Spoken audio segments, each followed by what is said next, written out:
I was on a short zip line between two coconut trees. There were no safety helmets or safety harnesses. This was your homemade type adventure. I held on tight to the rope, and I was off, gaining speed as I went down the incline. At some point, I realized I wasn't going to be slowing down before the pulley hit the spring that stopped it right in front of a coconut tree. I had one of those moments where your thoughts are racing, but also in slow motion, as I wondered what was going to happen, and then decided it must be okay. Everyone else has already done it. And then wham, the pulley hit the spring, my feet hit the coconut tree. I jerked back with the force and got rope burn on my face and neck. Fortunately, this was all caught on video so that I could relive the experience. I have found life to be like that ride, full of unexpected moments that jerk you from your seemingly safe and happy existence into a painful reality. The day my daughter was diagnosed with a horrible genetic disorder, which meant she couldn't walk, talk, or use her hands, was one of those moments. The thing is, that moment didn't come to a stop. I mean to say the painful jerk of stopping my normal life happened, and the rope burn happened, but it just kept on happening like some kind of horrific ride that I couldn't get off of. One crazy, painful, stressful moment after another began to mark my life. My stress level grew out of control, and even on the calm days, the trauma from those chaotic moments lay just beneath the surface. Over half of parents with special needs children exhibit symptoms of stress that reach clinical levels. For me, it wasn't about the extra work or the extra care that was needed. It was not knowing when something would happen. The seizures, the unexpected illnesses that would escalate to emergency room visits, hospital stays, and sleepless nights. It was like my body was always preparing for an emergency. I knew I was in survival mode, and I began to find ways of coping. But I wanted to do more than just cope. I wanted to thrive. My friend in a similar situation and I were leaving a conference where, quite honestly, they just focused on the hard things we were dealing with. Topics like coping skills and reducing stress. Although these were helpful, they seemed to be all about managing life, not enjoying life. My friend and I talked about our desire to thrive and this idea that somehow we weren't allowed to thrive until we got past surviving. Both of us, being in a state of survival with no end in sight, latched onto this idea of not having to wait for the perfect time to thrive. Feeling a little rebellious, we decided we were going to do it anyway. Surthrival is a word that's made its way onto the internet. It's working its way into the dictionary. Surthrival asks us to think about how we can thrive in a state of survival. There are different ways people think about what surthrival can mean. Some people think about turning a challenge into an opportunity, or focus on taking a setback and making it a chance for personal growth. To me, thriving is about enjoying life, and surthrival is enjoying life despite difficult circumstances.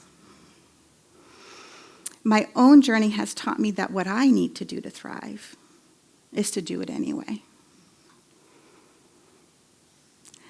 My daughter was in the hospital again, even though I knew from experience that day 3 was a breaking point for me, and a night of sleep at home was crucial.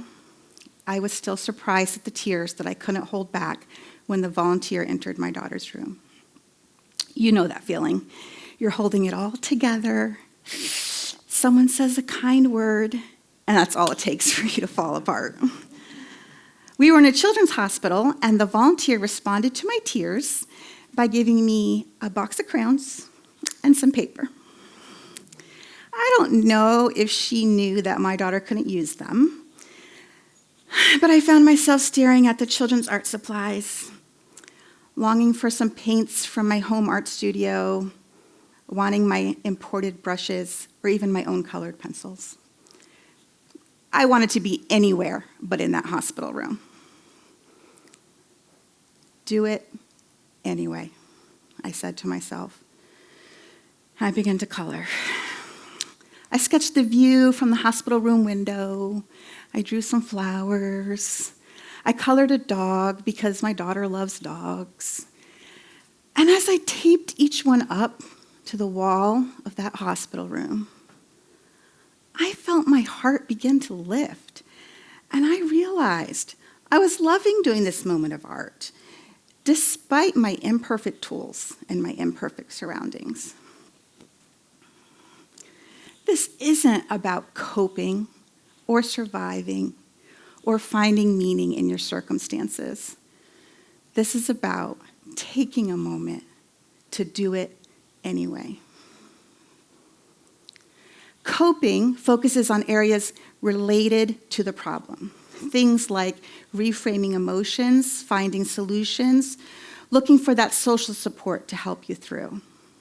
Thriving, or surthrival, focuses on finding joy despite the problem. Studies have shown that people under stress can thrive in ways that bring them positive growth. Some of the characteristics which determine whether people thrive rather than just survive are things like resources, behaviors, and beliefs. One of the consistent findings is that the belief that you can reach your goal manifests this ability to thrive. I'm going to say that again. The belief that you can reach your goal manifests this ability to thrive. This belief is about reaching for those things that you want, even imperfectly. When we are surviving, we often find that goals are on hold. Dreams are on hold. Joy is on hold. I have found that reaching for the things I want, even imperfectly, brings me joy. I want to be an artist. Heck no, I am an artist, and I can celebrate my love of art with an 8-count box of wax crayons. I invite you to close your eyes with me. Take a deep breath in and a deep breath out. Can you bring to mind just one thing that you want to do, but the circumstance you're in is keeping it from happening?